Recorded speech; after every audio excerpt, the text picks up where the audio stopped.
دي عبسي ودك يونا عبسي ودك يونا يا لقى عبسنا مركا حسن شيخ لقى بقوه لا حال لو عبسنا ما وتانقرن الله هاي taas waxa uu ku sheegay madaxweynuhu isbedelkii inuu yahay isbedelka ma dadka in la barakaciyo loona dulqaato subhanallah isbedelka dadka in la barakaciyo ma hay hadda waxa xisbiga JSP ku soo hariyaan eri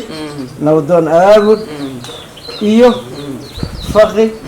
iyo mungawar hadda ku daray ayagana goortii dareen ka badan Allah xukuumadii inay xirgaha goosatay oo madaxweyne xasan sheekh ay u gacan gashay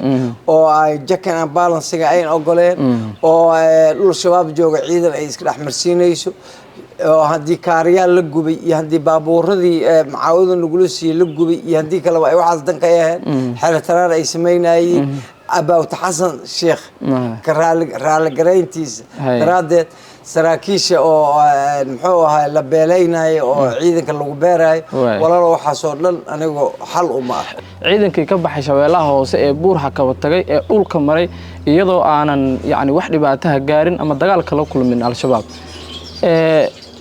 ciidanka sidee halkaasi ku tageen waxa uu sheegay ama tuhun uu galiyay al-shabaab iyo dawladda inay xiriir ka dhaxeeyo maxay kula muuqataaday wax walba possible هاي وحول بوسبل أنا هذا مرة عيدن أيا شباب عيدن كان لوير كان أو وحلوير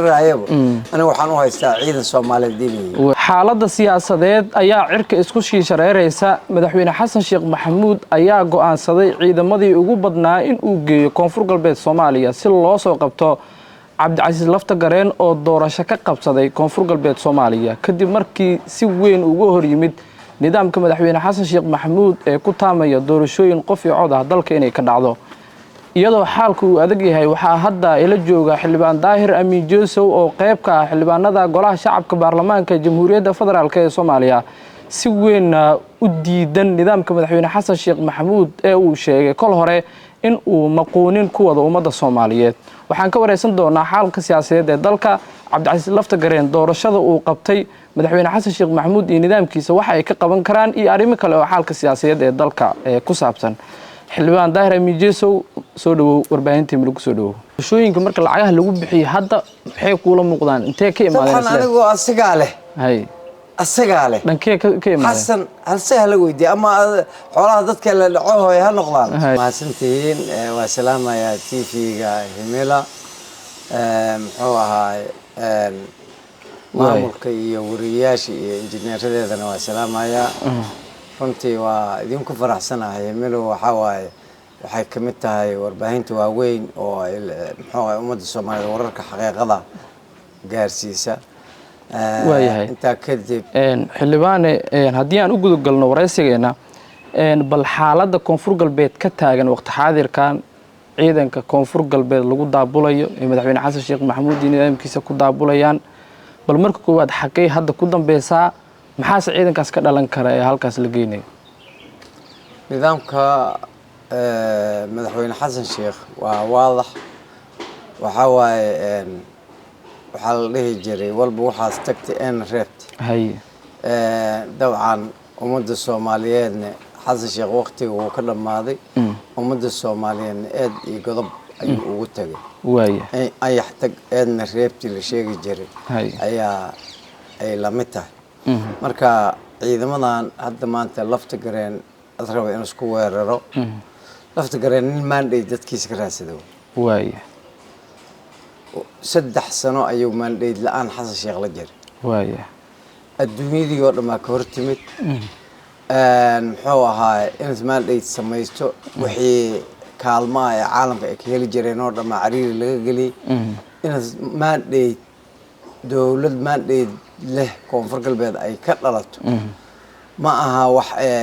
uu ku fikiray asaga kaligiis iska joog qof liiri oo ma joogay dhahay waa dareemi kartid marka xasan sheekh ha ogaado culayska madaxweyne Cabdi Casiis Laftagareen soo food saaray in dhaqaalihii la joojiyay in la yiri muxuu ahaa meelna u dhaqaaqi kartiin in la yiri muxuu ahaa idinka ayaa muxuu ahaa mandate la'aan dalka kula jira la yiri inuu asagana ay ku soo socoto waaya arrinta ciidanka marka hay arrinta ciidanka waxaa way kuma guuleysanayo waayo ciidan Soomaaliyeed oo ciidan Soomaaliyeed laga horgeeyo uma malaynaa in lagu guuleysanayo haddii lagu guuleysanayo kii Jubbaland uu guuleysanayo sidaysan loogu guuleysan karin ciidankii ugu tirada badnaa halkaas la geeyo oo Gorgor iyo Haramcad isugu jira 80 iyo dhowr kiiloomitir ay u jirtaa Kismaayo Ras Kamboni hadda meesha ciidanka lagu aruurinayo 60 kiiloomitir ay u soo jiraan oo buuraha kaba marka dagaal sidiisaba laguma kala guuleysto ninkii laga xoog budiyo meel 10 kiiloomitir ku jirta ay daga oo ku soo weerara maalin walba laakiin ummadda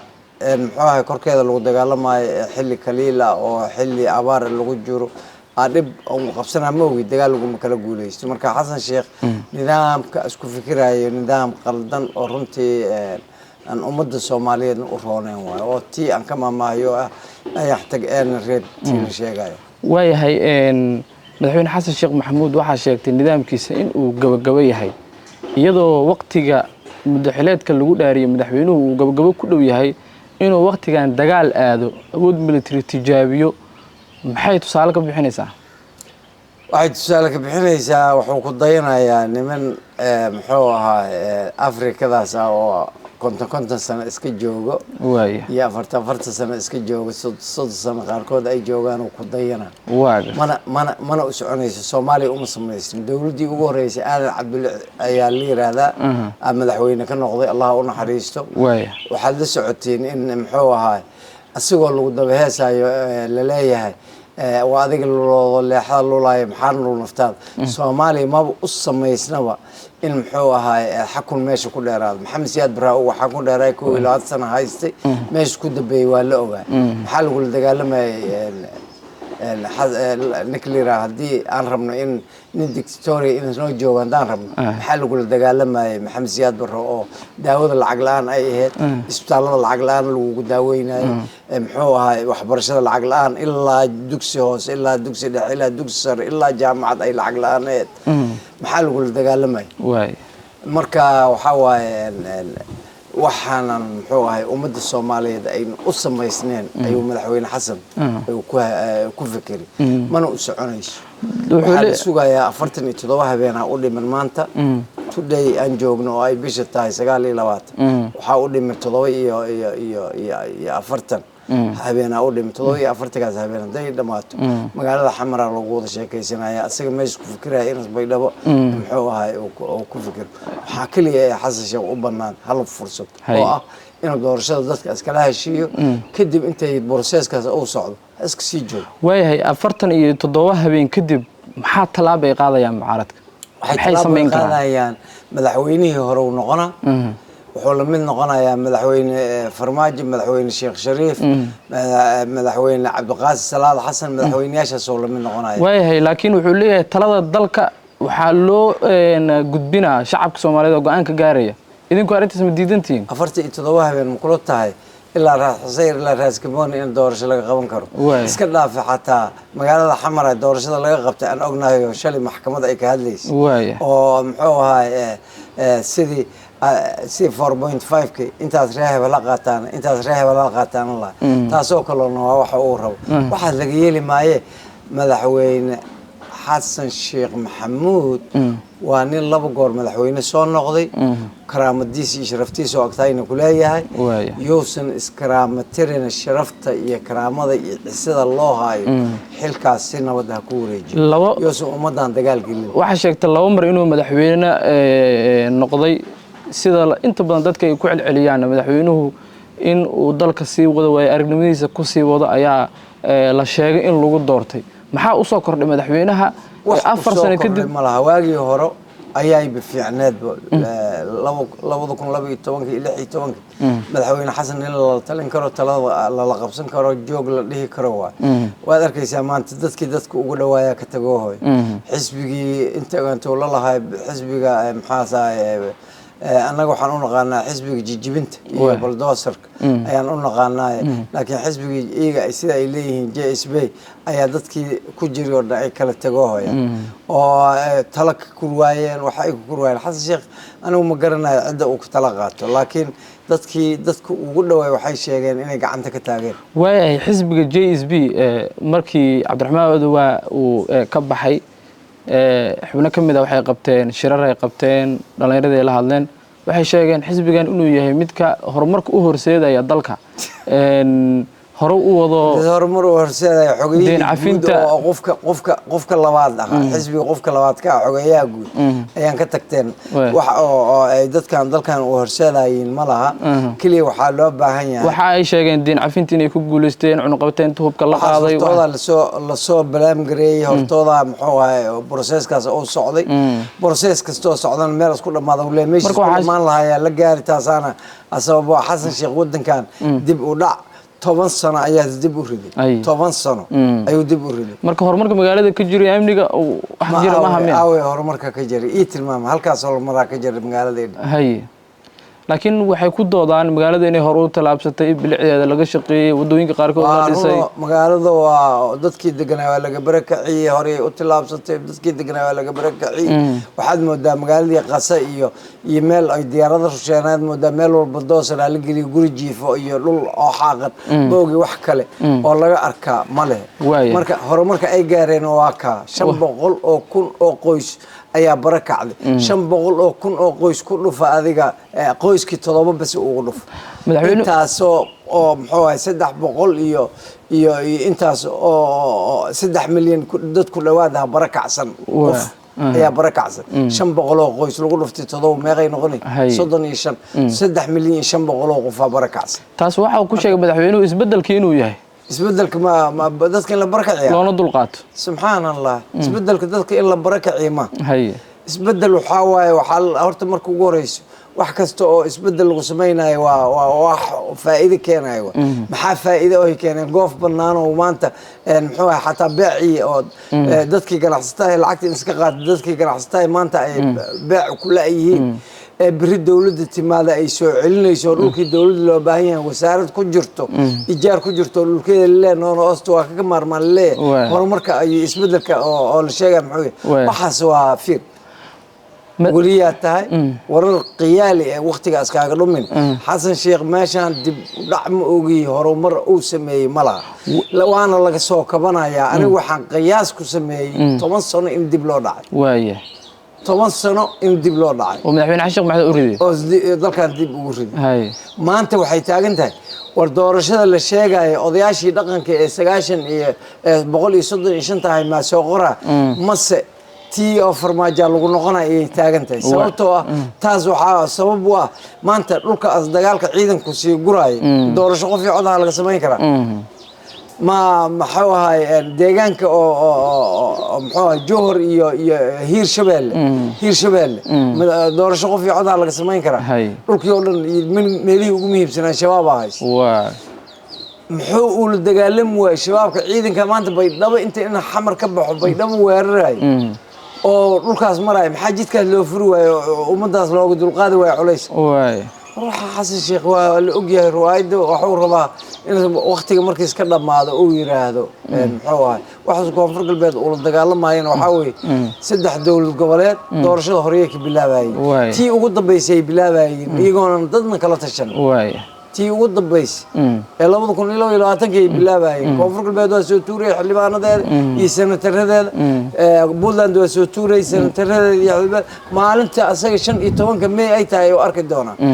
waxa dhannas uu la dagaalamay koonfur galbeedna waxa way koorankii ayaa buuxsamay sababtoo ah boqol iyo waxa ka soo galaysa 67 xildhibaan ka soo galaysa 329 ka xildhibaan waxa ka heray waxa way boqol iyo 50 iyo wax la jir majority markii la helo ayuu diidaya doorashada la qabanayo marka kuwa kala jidka ku soo jiro waxa jidka ku soo jiro Hiirshabelle waxa jidka ku soo jiro cabsi ku nool waxaan la yaabanahay shalito waxaan u tagnay gudoomiyaha muxuu ahay baarlamaanka waxaan dhahnay motion impeachment oo madaxweynaha wadnaa oo 110 xildhibaan walaalow naga qabo muxuu noogu jawaabay mataqaan in wadanka dhanba cabsi uu yahay wuxuu noogu jawaabay aniga dagaalan ku jiraa oo koonfur galbeed dagaal kale oo xasan sheekh ma gali karin marqaati ay leedahay ilaahay yaa igu og waxa noo dhamaaday waa wadici waxa noo dhamaaday waa bil ramadaan bilihii barakeysnaa wili lagu jiraa been ma sheegay Abdullahi Carab aniga Murjaan iyo ninka la yiraahdo muxuu ahaa nin la yiraahdo Xasan Majeerteen lagu magac dhayo ayaa noolo xil saaray oo gudi ah u tagnay هذا waxaan maqlooyaa niman saxafiyiin anaga lacag ma siiyeen niman ma aqaan oo dhahaaya been waay foojir waa war feeg ma aha waa sax 134 waxay keeneen laakiin gudoonka beeniyaa leeyahay gudoonka ha hadleed ha beeniyo anaga u tagnay marka warqada soo baxday feeg warqada hadaan lahayaa hadis geesi noqday anaga qabto waaya haduu geesi noqdo hadaan lahayaa ku tusi karay anaga qabto marka warqada hadda 10 xildhibaan oo saxiixan ماشي سجاشني أفر إني حزم بيجميس كوب بقول يتمن حل معنا بوحش أصلا وايه مركو ورقة حتى وجيس النقطة وحلي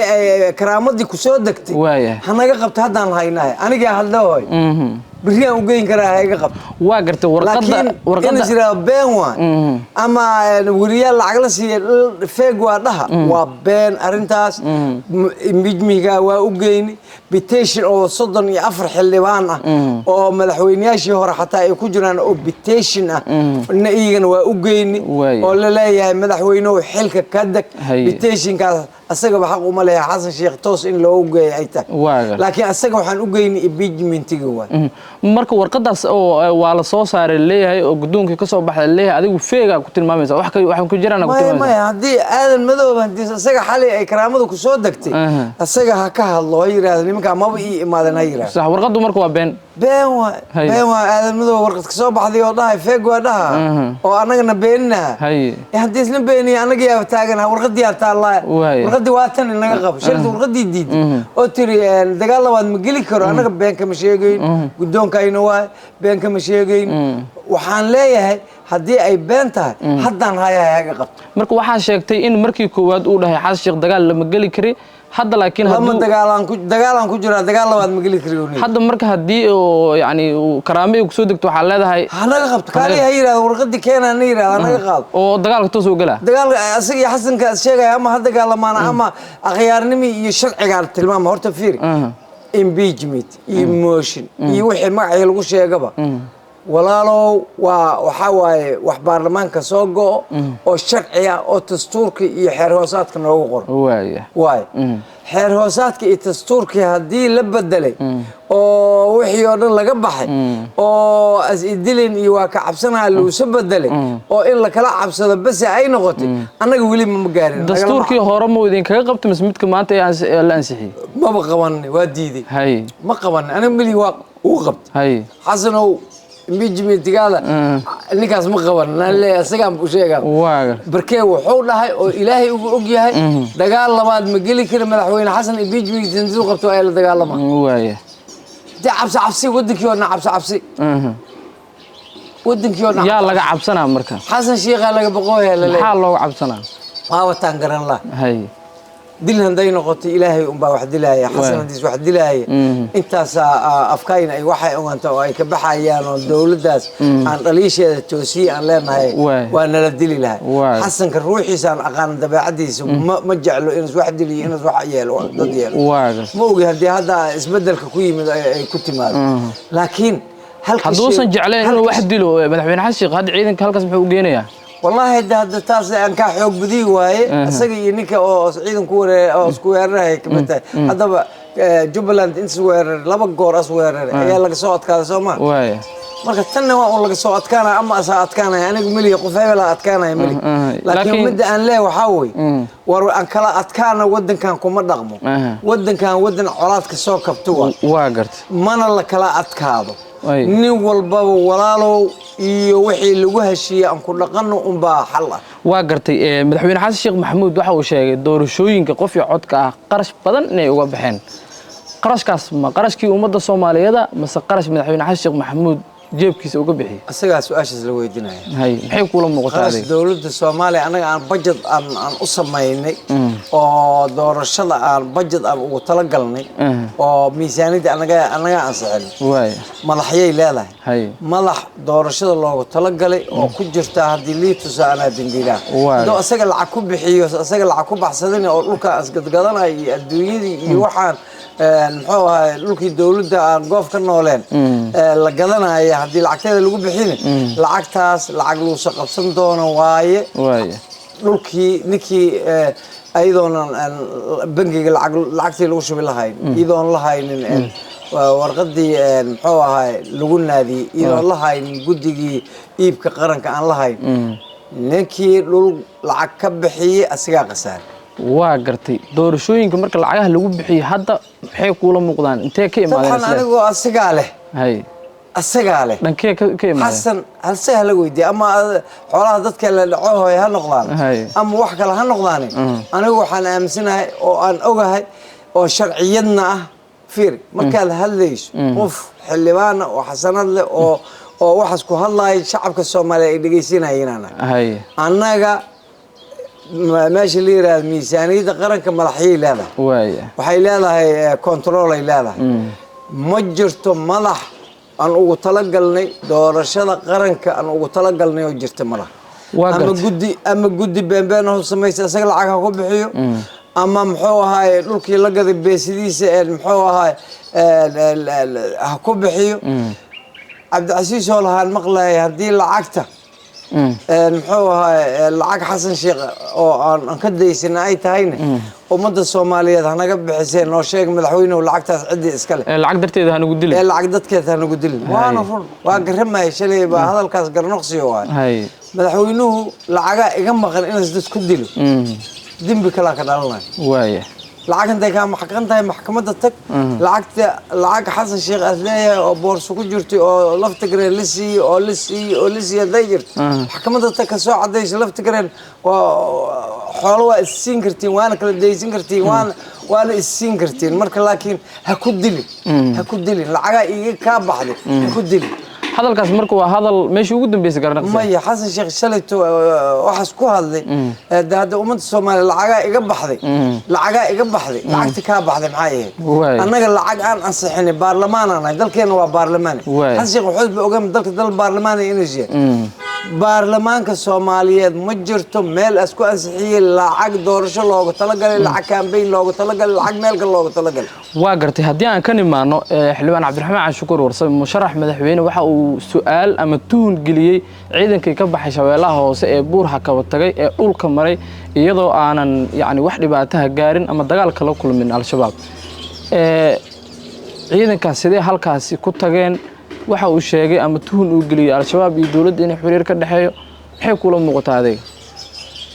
wax walba possible wax walba possible ana hadda ma dhahay ciidankayna ayaa shabaab ciidanka kan la weeraray kan oo wax lagu weerarayo aniga waxaan u haystaa ciidan Soomaaliyeed diinay laakiin dhulka maritaanka dhulka deegaanada waxa la sheegay in inta badan maritaankeeda anigu dadkii waxaan ahaa juhur dagaalkii ka soo bilaabay yaqbir weyn ileega xureeyaan kamid ah waxaan ogsoonahay leega madaxeeda guutooyin iyo xirooyin anaga aan u gali wayn ilaa jamaacada dheenta inay deganaayeen marka ma garanayo say ku mareen anigu ma garanayo maxaa lagu micneen karaa ma ogi ma garanayo anigu say ku mareen ma garan karo ma dhulkay mareen dabcan ciidanka diyaarada lagu sidee ku mareen marka ma garanayo shabaabkii iyaga iska afgartay sidoo u sheegay waay Cabdiraxmaan Cabdishakuur anigu sidii ku mareen ma garan karayo waxay kula muuqataa ma taqaanid ma wallahi ma garan karayo lafta garan waxa uu sheegay in dawladdu ay al-shabaab halkaas ku abuurayso deegaanada koonfur galbeed arintaas ba ka waran iyadana maxay kula muuqataa halkaas wallahi hadda dawladda shabaab aruuri hor dawlad markii laga hadlayo baarlamaanka Soomaaliya dawladdu ka mid yahay saddexda hay'adooda dawladda la isku yiraahdo marka dadka waxa u fiicnaan leeyahay in yiraahdaan xukuumadda waxa ku abuurayso shabaab meesha inay ku abuurayso ayaa u fiicnaan laakiin markii la yiraahdo dawladda ku abuurayso muxuu ahaa shabaab meeshaas xogaa waxaad moodaa in la kala saar ay jiro garsoorkiya ku jiro baarlamaankiya ku jiro dawlad xukuumadda ku abuuraysa haday dhahaan xukuumadda control anaga ku leh waa si control leh hadalka lafta gareena sidaas hadalka u dhigay oo yiri dawladda inta maleeshiyada al-shabaab ugu abuuraysa marka wali waxaasna lafta ruuxiisa wali waxaana fahmin waxa la dagaalamay in dawladda tahay in baarlamaanka iyo garsoorka iyo xukuumadda inay waxa la joogo oo maanta xildhibaanada oo shalay caanaha ku shubay waa dawladda ka mid ah waa gartay dawladda la isku yiraahdaa waay aniga la hadlayo dawladdan ka mid ah waay marka xukuumadda waxa la dagaalamay dadka ha ogaadaan xukuumadda inay xirgaha goosatay oo madaxweyne xasan sheekh ay u gacan gashay oo ay check and balance ay ogoleen oo dhul shabaab jooga ciidan ay iska dhaxmarsiinayso oo hadii kaariyaal la gubay iyo hadii baabuuradii macaawida lagu siiyay la gubay iyo hadii kale ay waxaas danka yahay xeeltaraar ay sameynayeen about xasan sheekh raali gareyntiisa daraadeed saraakiisha oo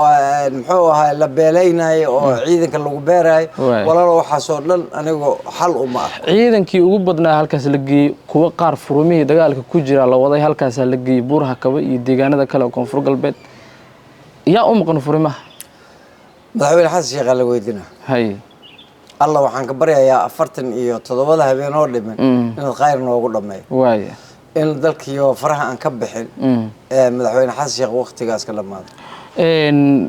marka la fiiriyo Cabduqaadir Maxamed Nuur Jaamac wasiirka dekedaha ee xukuumadda federaalka wuxuu inta badan soo qorayay qoraalo ku saabsan farmaajo waxa uu sheegay duqiyo farmaajo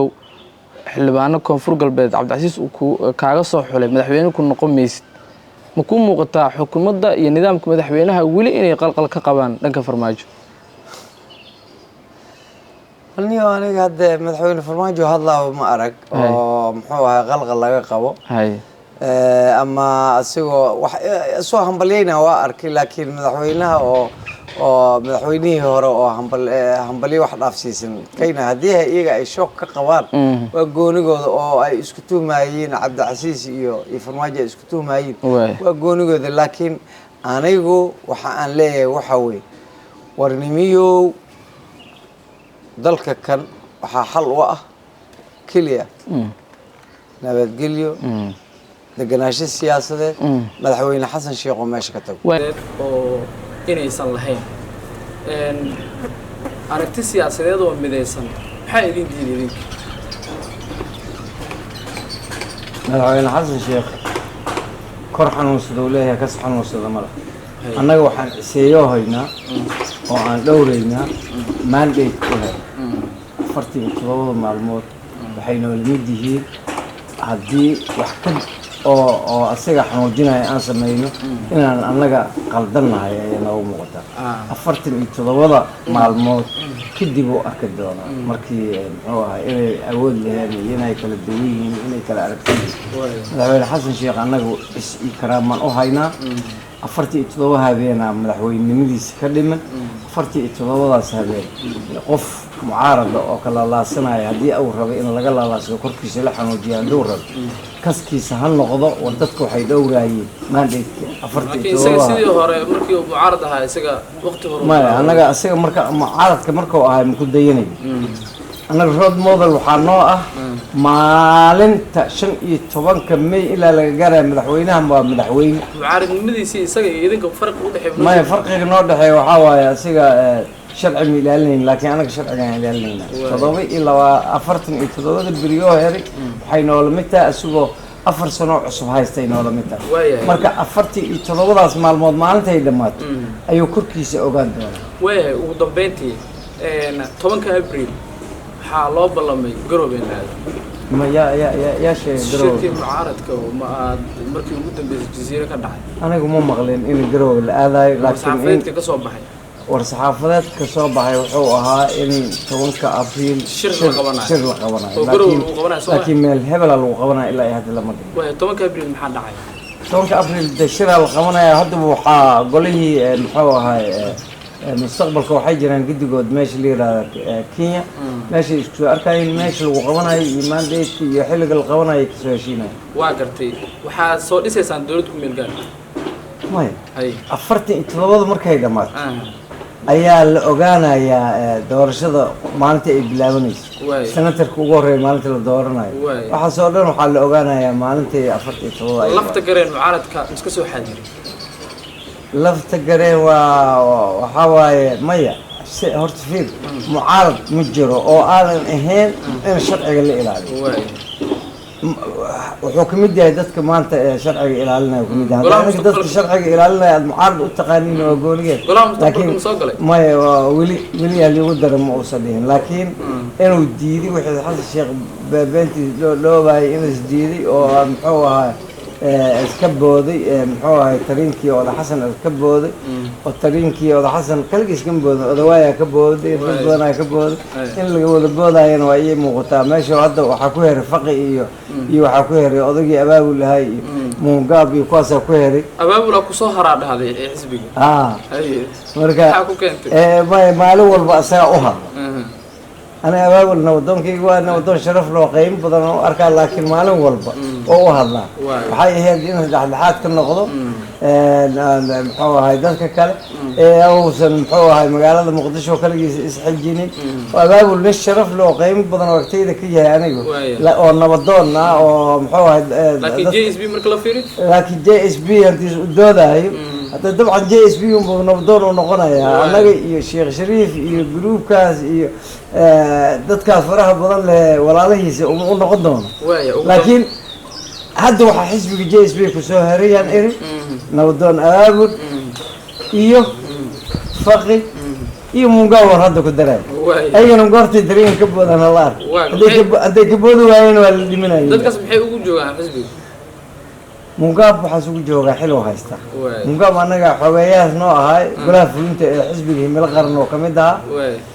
dabcan ama lama kaaraha ahaado oo hoosta lamadiis kaaraha ka haysto ama muxuu ahay iska toos sida muuqata xilka u xisho si kastoo noqotaba mugaab anaga horta marka ugu horeysa sharaf iyo karaama u hayna xisbigaasna la dhisay xisbigaasna kala tirsanaa ninka la yiraahdo faqi laakiin diljir oo ku biiray muxuu ahay JSB ku biiriyaasa maalin walbana u hadla marka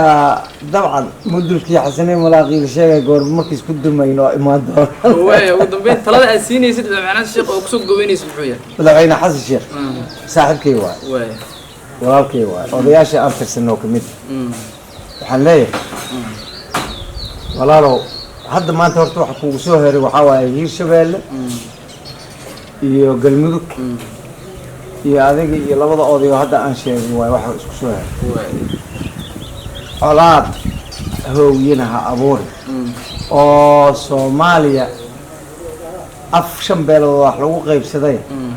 afar beelood oo kamid ah waxa khatar lagu jirnaa inay noo midoobaan oo ay noo heshiyaan taasna sababha u noqonin oo canuga adaga aad dhashay ee aad jecesha oo xilalka badan iyo magacyada badan hadda bale oo siyaasadda rajo badan kale iyo kan aniga dhalay والله مستقبل كود هالسجين الصومالي وحلا غير سلام مد وحن ليه صومال ورولا ليالو وح حسن شيخ كل جنو كل الله واحد من داهر جيسو واحد حلوان مدحويني ورشيخ شريف وضد شيء وحجة هنو قوانها غلطات كأوسمي صومالية هنو قوانها أو هنو قوانينها غلط كحسن شيخ واسمه قبيل والبابا نن قلدم وكسوبح دونا هنو قوانينها حسن شيخ غلط كوسمه اولاد دين اولاد دين اسكو حقوق واي غلط الذين كسميه يقول الذين بوصا خالك مودنهن واجدين افرتن اتضوب مع الموضوع انت ودا سغينا كدب وحي ماشاس كقرمو ayaan ku dhaqmayna insha Allah aad ma sinti gudahan saaxiibayaal halkaas ayaan jecelahay wareysigii koobnaa oo aan la yeelanaynay xildhibaan daahir amiin jeesow oo kamid ah xildhibaanada golaha shacabka ee baarlamaanka jamhuuriyadda federaalka ee Soomaaliya isaga oo si weyn noogu faahfaahiyay xaalka siyaasadeed ee dalka talo iyo waliba tusaale xoogan u jeediyay madaxweynaha jamhuuriyadda federaalka ee Soomaaliya xasan sheekh maxamuud wareysi kala mid intaan ku kulmi doono nabadgelyo Cabdalla Design ayaa nahay مع سن عبد الله